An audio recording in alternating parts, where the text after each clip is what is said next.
امام الانبیاء صلی اللہ علیہ وسلم کے صحابہ میں ایک بڑی شان والے وہ صحابی کہ جن پر مستقل کانفرنس ہونی چاہیے، جن پر مستقل پروگرام منعقد ہونے چاہیے، وہ شخصیت ہے کہ جس نے یہودیت کی جڑوں کو کاٹا تھا، وہ شخصیت ہے کہ جس نے قیصر و کسریٰ کے دربار کے اندر تہلکہ مچا دیا تھا، وہ شخصیت ہے کہ جس نے سمندروں کا سینہ چیر دیا تھا، وہ شخصیت ہے کہ جس کے سامنے قیصر و کسریٰ نے گھٹنے ٹیکے تھے، وہ معاویہ بن ابو سفیان کی شخصیت کہ جس کے نام پر اس زمانے میں بھی یہودیوں میں اور کفر کے ایوانوں میں کھلبلی مچ جاتی تھی، آج کے زمانے میں بھی اس کے نام پر یہودیوں میں اور کفر کے ایوانوں میں کھلبلی مچ جاتی ہے۔ وہ امام الانبیاء کا تنہا صحابی ہے کہ جس نے 64 لاکھ مربع میل پر اسلامی حکومت قائم کی تھی، وہ امام الانبیاء کا صحابی ہے کہ جس کو رب ذوالجلال نے کاتبین وحی میں شمار کیا تھا، کہ جس کی صداقت کے اوپر قرآن کریم گواہ ہے، فی صحف مکرمہ مرفوعۃ مطہرہ بأیدی سفرہ کرام بررہ،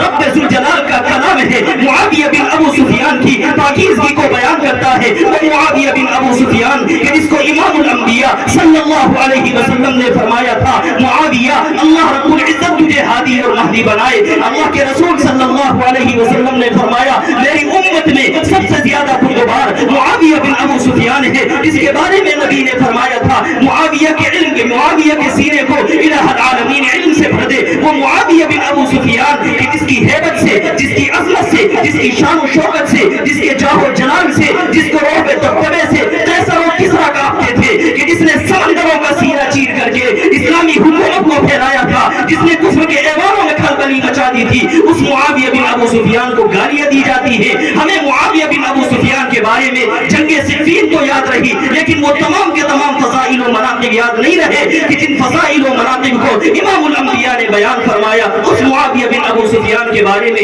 ایک شاعر نے بڑی عجیب و غریب بات کہی۔ شاعر نے کہا تھا کہ وہ آدھی دنیا کا حکمراں تھا، وہ حکمراں بھی مگر کہاں تھا؟ وہ آدھی دنیا کا حکمراں تھا، وہ حکمراں بھی مگر کہاں تھا؟ ببرتی موجوں پہ حق پرستوں کی سادہ کشتی کا بادباں تھا، بڑا مبارک ہے کام اس کا، ستاروں جیسا مقام اس کا۔ معاویہ کے معنی ہی ستارے کے آتے ہیں، بڑا مبارک ہے کام اس کا، ستاروں جیسا مقام اس کا۔ وہ ایک شاہی صفت مجاہد جو سوئے منزل روا دوا تھا، ابھرتے سورج سے تاج مانگا، سمندروں سے خراج مانگا، ابھرتے سورج سے تاج مانگا، سمندروں سے خراج مانگا۔ کسے خبر ہے کہ اس کا سکہ جہاں میں جاری کہاں کہاں تھا؟ قلندرانہ حیات اس کی، سکندرانہ صفات اس کی، قلندرانہ حیات اس کی، سکندرانہ صفات اس کی۔ کبھی ودا تھا وہ مفلسوں کی، کبھی وہ ریشم کا صاحبہ تھا۔ وہ ایک عنوان بشارتوں کا، بصیرتوں کا، بصارتوں کا، وہ ایک عنوان بشارتوں کا، بصیرتوں کا، بصارتوں کا، اسی سے رستے تلاش کرنا وہ دین فطرت کی کہکشاں تھا۔ اور آگے شاعر نے کہا حسن سے پوچھو، علی سے پوچھو، تم اس کے بارے نبی سے پوچھو۔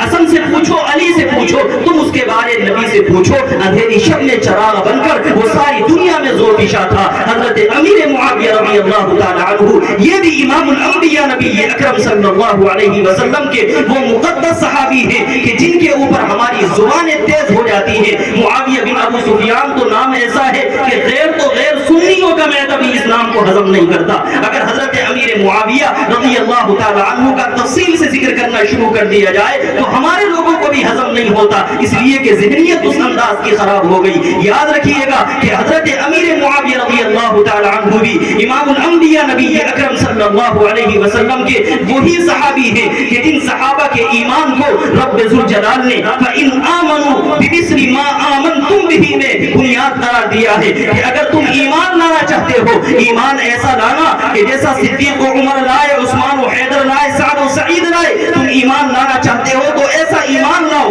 جیسا کہ معاویہ بن ابو سفیان لے کر کے آئے۔ اور صحابہ کا ایمان کس طریقے سے بنیاد نہیں بنے گا؟ صحابہ ہمارے لیے کیوں معیار نہیں بنیں گے؟ حضرات صحابہ رضوان اللہ تعالی علیہم اجمعین کی شان تو یہ ہے کہ جب صحابہ کے ایمان کی بات آئی قرآن کریم اتر گیا، صحابہ کے استاد کی بات آئی قرآن کریم اتر گیا، صحابہ کے شاگردوں کی بات آئی